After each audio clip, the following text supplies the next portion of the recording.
The giant woke beneath old oak, wild hair and branches mingling, the ground beneath his bottom crisp with autumn leaves. He stood and waited, as patient as moss, for the townsfolk to disappear behind closed doors, then went to his tiptoes to peek above the branches. The town was asleep.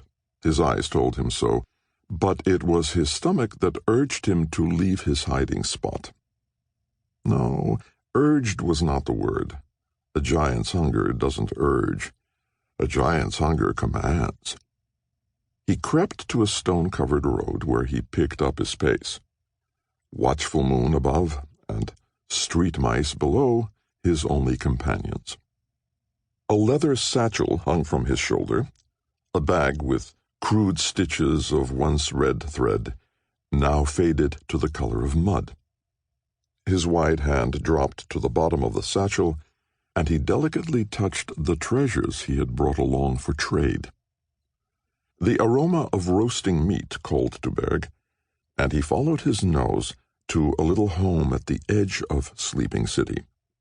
He went to his hands and knees to look eye to eye with the little window, then he coaxed it open with a chipped and muddy fingernail.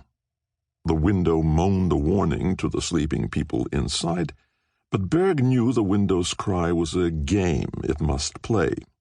It had mocked him in the past, but it always let him in.